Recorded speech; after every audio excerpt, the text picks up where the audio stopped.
okay, it may not have enough sun. It may not have enough water. It may require a bit of tilling. It may require a bit of irrigation. It may require some more care. Okay. Not to irrigate. So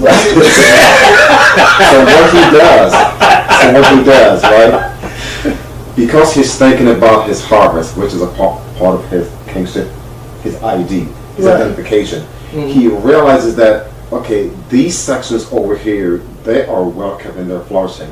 But that side may not be all that well kept. So let me shift from here. Not that I have forgotten about this section, but this side needs nurturing. And because my harvest is tied to that, then I must spend some care over here. Not that I'm ignoring these factors here. It's just that just requires a bit more time, because the end of the goal is what? Is the harvest. Right. Well, again, a king understands his harvest, the value of his harvest, that he must work for a harvest. And I mentioned an integral word in the middle of that. It's called work. Yes. Work is not always a job at this place or that place or the next place. Work also is involved in the idea of maintaining and keeping relationships. Yes. Active, alive, flourishing. Some people's job is to listen. But in relationship, part of the work of relationship is to take on a job of listening. When a man realizes he's taking responsibility and then takes that responsibility rather than shirks from it, runs from it, and what have you, that's when he really steps into full manhood. And that's how this topic of spur and trust came about. Regression. Okay? Because we have people who are moving backwards when they saw a land, which was a good thing. They desired the land, a great thing. Right. They saw value in the land, which is what every woman wants. Right. See value in me. Right. Unfortunately, we have a lot of ladies out there who think their value is the size of their butt, size of their breasts, which clothes they have on, which nails they have on. We've become very superficial. Or what clothes they don't have on. Yeah, a lot of times it's just so revealing that in matter of fact it should become unattractive. Yes. Okay, it should, to the man that's going to go somewhere with his life, he should look at that and realize, okay, look, if she thinks so little of herself that I don't have to work for it, I don't have to put something in to get or maintain or to have that. Don't have to wine and dine. You know, matter of fact, you know what? I don't even need to know your name. Let's just hit it. You know, if that's where you set your heights at, then I can assure you that's not God for you. I think back to the point of identification. It's hard to refuse what seems pleasurable when you don't know who you are. Right. It's hard to say no when you think that might be your only chance in life. But when you know you have value, when you know you have worth, when you've sat under training and the leader who trained you showed you the value of the field, Right. then you can look at something that's not right and say, hey, I can't waste my time over there. You know?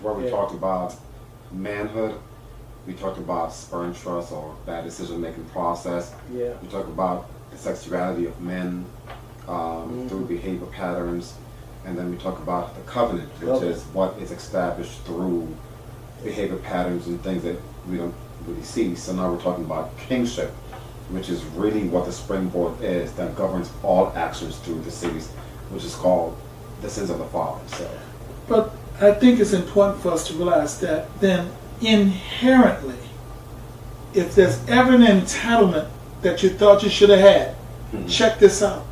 yeah, Inherently, you as a male, once you grow to a certain age, your body begins to produce sperm. In the production of sperm is a mini genetic coded copy of who you are that will someday go into a woman and produce a child who is coded to you. to you, right? And that code that's been set to you is open for your definition of what it will be. So whatever you are now generationally speaks not only to that seed, that child, but to that child's child, Right. and to that child's child, and so on, Right. down through many generations. The Bible even talks about 1,000 generations, a blessing can go. Right. So if you have realized that, hey, I am a programmer, what kind of program are you writing? One to self-destruct, or one to maturate and to continue to go again and again? Programs have what? Decision trees. Right. Yes. Right. Subroutines and decision trees. Yeah. Okay? Hopefully no do-loops. Yeah. Well, no negative do-loops. Right. You can have a do-loop, Right. Right. but don't be a negative do-loop. All right. In other words, repeat the same problem generation after generation after generation. And expect different results. And expect different results. But this is a good way for you to tag that and check it out. If you don't have a psychiatrist to go to, a psychologist to go to, or some teacher doesn't point this out or someone else, you can still define it within your own home. Look around and see those patterns in your own family, in your own home. Those patterns that aren't maybe so good.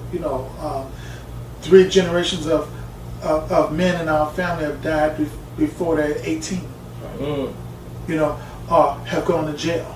Mm-hmm. Or never finished high school. A lot of baby mama drama. Of unwed mothers, and Junior got 10 children and they're all in different places. Yeah. What are the patterns that are in your life that you may see looking around your family and say, you know what, that's kind of whack. Yeah. Mm-hmm. Mm-hmm. How can we change it? You just can't change it right here. People gonna have to want more for themselves. And I say, when I use the word want, I'm talking about want. You cannot live on the government, because all that does is get you in a position where the government can yank that chain and you'll dance like they want you to dance. So you have to realize this and stop and try to make or learn how to make decisions that will improve your life. But doesn't that go back to identification? It does. It does. It does, because there are 2 parts of our character that we think about. You can either live by your want, which is based on your feelings, which is based on your impulses, Yeah. which is based on your Irrationality. behavior, or you can live from a place of your need, which is linked to your thinking, which is linked to your choices, which is linked to how you make decisions. So Right. most of us will live by our want, okay, by our impulse. Not, we're driving past, see something, hey, that looks good, exit off, okay, and forget that we're going somewhere and it's a time restraint, Right. and that exit may cost you a bit of time, Right. but then you get off, but then you're rushing Right. now to meet the end goal. Right. Or you can say, you know what, let me finish this first. Right. Okay, because the right choice is there's traffic, and I'll get there a few minutes before, and possibly on my way back. When I've done this, I can probably go ahead and do this. So live out of your need, not your want. Okay, you said something very important.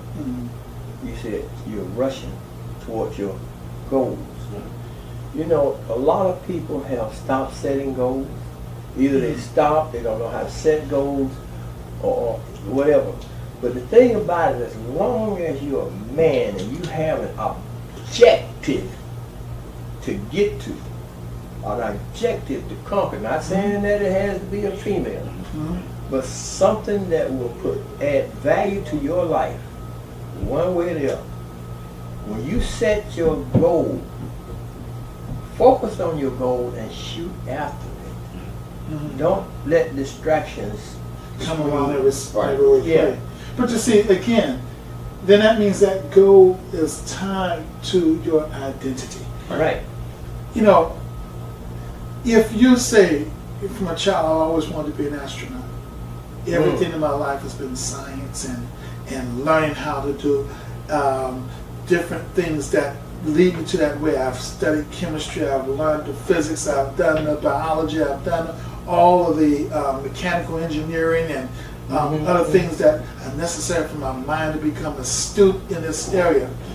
And it's going to be hard to shift, again, a basement Betty into the middle of everything because you've identified yourself around this single goal. Right. Be careful of then disappointment because disappointment can make you end up with basement Betty. That's true. You know, you can turn around and find yourself in a situation where, hey. Or even failure will make you go back that's to what I'm saying. basement Betty. But see, the thing about people, we must understand that failures are part of success. But you see, most people don't see it that way because we live in an instantaneous microwave world. Right. I waited 10 minutes, I put it in the microwave, and it didn't come out. You know, and this entitlement mentality says that if it doesn't happen right away, then it wasn't for me. Right. So I give up. I stop trying. I don't persevere. So then we enter into patterns of what? Regression again. That's right. There's so many ways to That's go right. back into regression, but all of them, I assure you, normally start off with an attack of who you value yourself as, your identity. Yes. So make sure that you're bedrock sure about who you are and what you really want out of life. If your biggest goal in life is to have sex, then you are living in such a small world that you know, because that comes with the territory. There's folks that give you that. You don't have to pay for it. I mean, it's just, you know, you don't have to go online looking for it. You can walk down the street and pass the door. Go to the grocery store or go get gasoline and, you know, you're going to find something that's available. So set your goals higher than sex. Set your goals higher than just standing on the corner with your friends or looking like something that is acceptable to them. Yes. Your goals have to start inside of you. Yeah. And you're going to set a goal. Set a goal that's going to challenge you. If I set a goal that I can reach with very little effort, that's not a goal. You just talked about that. Let's set a goal that'll make me stretch. Because every time you set a goal to make you stretch, you grow. But it's worth working to it. Yes. Worth working to it. Worth working to it. Worth putting effort, putting time, putting energy, putting money, putting yourself in. Yes. Not just the smaller part of you, but putting your whole self into and maintaining your presence in that life. Amen. Yay. All right, guys. What they said.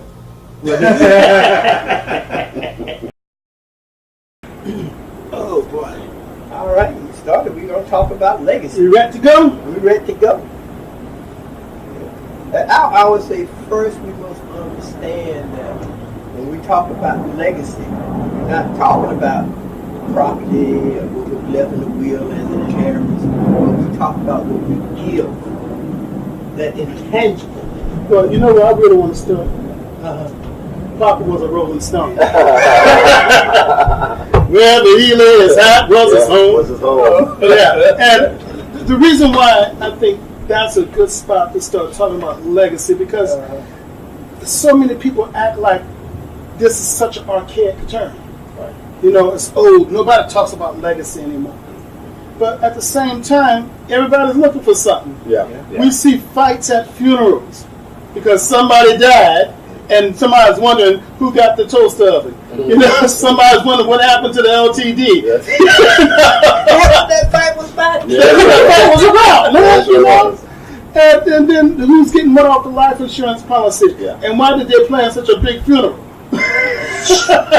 That'll make sure that dude, you know?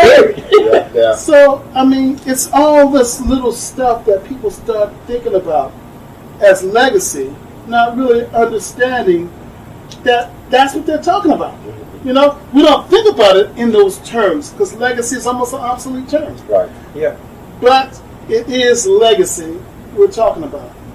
And back beyond that, we're talking about kings, their legacy. Right. And we're also really trying to hit home what the life will be for a man without a father. A man who had no one to impart into him, no one to leave him an inheritance or a legacy. And you started off saying something earlier about money. Yeah. But that's the misconception that a lot of people think legacy deal with something tangible, like money or property or car, the T-set, you know, stuff like that. When that material stuff is not important, but the intangible, what the father has imparted to his son, to his family, that's what's important. You told me something that your dad did for you as a young man that I thought was really interesting as we talk about this whole idea of legacy. What did your dad give you in particular in terms of legacy that you can think of? My dad, he sat me down and he told me about my grandfather. You know, he was born in Israel. He told me the village. Right. They have village in Israel. But, right. The Kibbutz. Right. Where he's from. But also the teachings of my grandfather to him in terms of not just having tangible things, but more of behavior patterns. Things that you do when you're 12 years old, things that you did when you're 16, you know, to start to balance your checkbook, you know. Just lifestyles that was passed on from him back to my dad, from my dad to me. So I thought those are important aspects of what that is. Legacy is all about, you know, behaviors, patterns, teachings. So you're saying that legacy, and I'm interpolating it a little bit, but you're saying that legacy actually blends into a person's identity. Yes, it does. Yes, it does. This is who I am because this is where I came from. Right. Okay, so he gave you maybe some things that stabilized for you. That's what's so beautiful about what we're talking about here today. Yeah, the legacy of that. Legacy that immediately gives us a point of reference to our worth, our value, our self-esteem, and all these things. Because a boy without a father was one of the biggest problems that he's going to have. One of the biggest things he's going to have, he will not be able to relate to other male children the way a male should relate to them. Okay. He'll have some feminine tendencies. Ooh. Got sugar in the tank. But that's only because that's what he got from his mother. He didn't get an imprint. Right. He didn't get that male imprint. Imprint is something we don't talk about. Again, this goes back to the area of presence. What else could happen to a male without? And we can be here for a minute because a boy without a father tends to be more impulsive. Okay. He tends to be a bit emotional. Right. And of course, we can't deny emotion because it's good for a man to have that, right? Right. But not like a whole bunch of it where he can't balance his emotions. See, that's what I mean. When I say he had those female tendencies, because females are emotional. When you show a lot of emotion as a male, people say, okay, what's wrong with him? Yeah. And he strives. Just enough out of me. Oh wow.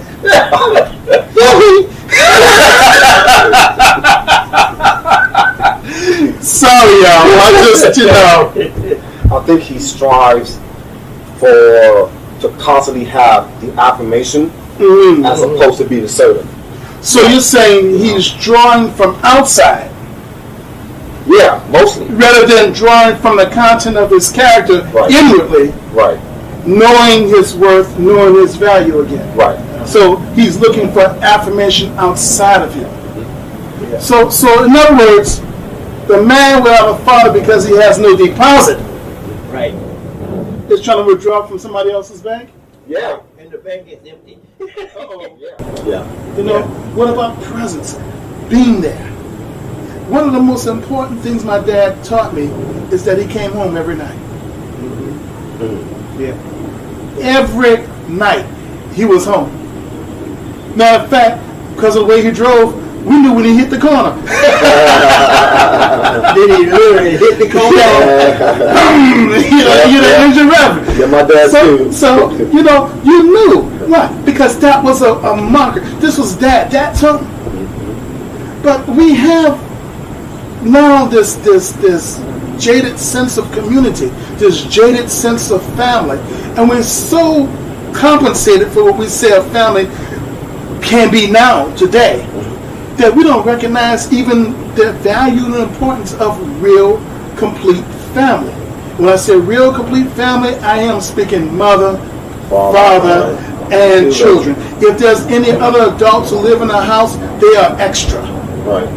Okay? But the family unit is mother, father, and children. Right. If father is missing, yes, can I have a surrogate uncle living in the house? Sure. Can I have someone else living in the house? Yes. But father, mother, and children are the defined family unit. Dynamics, right. And it's that mother's influence and that father's influence that shapes the child's life. Yeah. Because a person who doesn't know who they are becomes afraid of everything that's out there. Right. And they become everything too. Right. Exactly. Because at no point in time in life they have any kind of marker as to what they ought to be. Right. So they pick and choose what is appropriate based on their feelings. Exactly. But not for their destiny. So that. But say that again. Huh? Man, that's a one-time deal, man. He said, "Well, he encapsulated something so perfectly that I wanted to say it again, but it probably skipped his mind.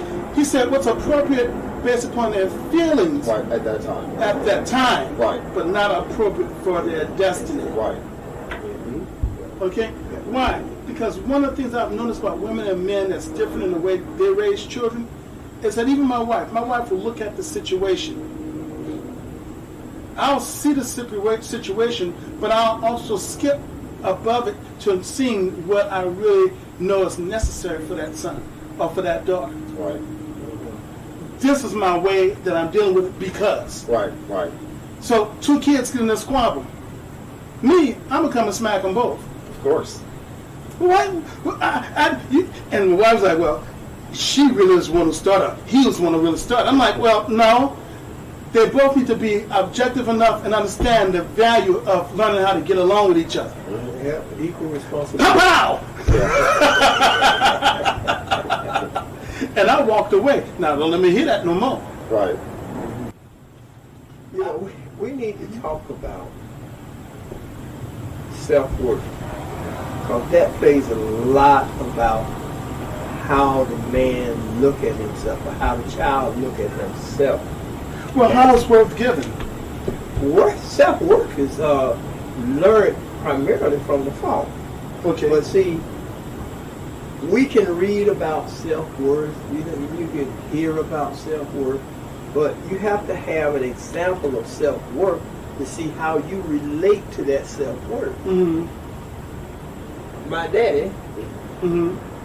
just like the example you gave about solving the problem with the two kids getting along. Right. My daddy came in and exalted his authority and told him, we're going to get along and kapow. Right. And this is what you're going to get if you don't. Exactly. So my self-worth is, my daddy is my example of self-worth. Okay. So, if that is an example of self-worth, how do I find my own self-worth? How do I do that? My establishment of my self-worth is from teachings and behavioral patterns that I have seen, that I have imitated for myself, and they have worked for me. Point in case, my dad used to wake us up early on a Saturday morning when we done played outside on a Friday afternoon. Right. Played and tore up. Right. Went to bed late because we're watching TV, right? Okay. On Saturday morning, he's like, boys. Now, once we heard that, now he at the top of the basement Right. door. Right. We downstairs in the basement. He's like, boys. I'm thinking, oh my God. What? I'm thinking, it's 8 o'clock. Right. Time for breakfast. We all went upstairs. We ate. He's like, all right, Dave, you coming with me? I'm thinking, where? For what? You got questions. Okay. Now I'm 15. We going out to the church to work. I'm thinking, we doing what? No, I'm not saying that out loud. Yeah. I'm just saying that we doing myself. Right. So Dad, we going to church? Yeah, we going to church to go work. Now, it's a whole bunch of men down there, right? Now, they taking sheetrock, they painting, they doing all kind of stuff. Right. All right. Now, I remember the church pool Right. had water. He said, okay, I want you to come with me. You're going to press this right here, or that water's going to come on out. Then we going to lift this pool up. I'm thinking, I'm 15. Yeah. Now, I saw 4 men lift that pool. So, me and my dad ain't 4. All right. So I went outside. You learn how to count. That's one thing I could do. Is count. So the water came out. I said, okay, Dad, it's done. He said, it's done? I said, it's done. So, okay, we're going to lift this about 5 inches. We're going to put these bricks under here. They're going to stand up. I'm going to go on one side. You go on the next side. Okay. Now, I want you to do this. Put your hand like this.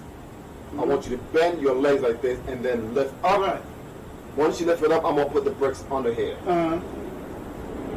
Once again, in my mind, I'm thinking, 4 men left this pool. Right. I'm 15. They 100. Because for boys, men look old, right? Right. All right. So I went under that pool, on the steps, did what he said, and I squat and lift. All right. Now he said, now hold it. Now I'm holding it. But after a few seconds, You get the shakes. I got the shakes. He said, you holding on? I said, I'm holding on. He said, okay, I'm coming. I'm coming. And I got the shakes, and my hand is doing this. He said, you holding on? I said, yeah, I'm holding on. He said, I'm coming. I'm like, Dad? Dad? Dad? He said, I'm coming. He said, just a little longer.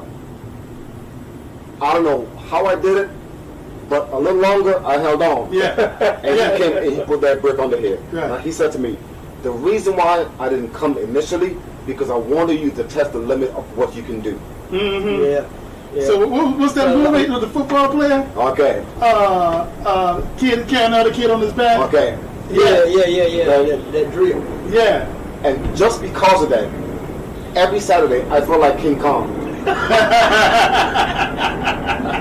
I was strong. Yeah. And I made sure I got up every Saturday. Dad, you ready? He said, not today. So okay. Dad, you ready? Okay. You come ready on. to go demonstrate? Man, I'm strong. Watch But it taught me about work, persistence, and endurance. You see, but that's, You know? again, other things that get important because men are men. Right.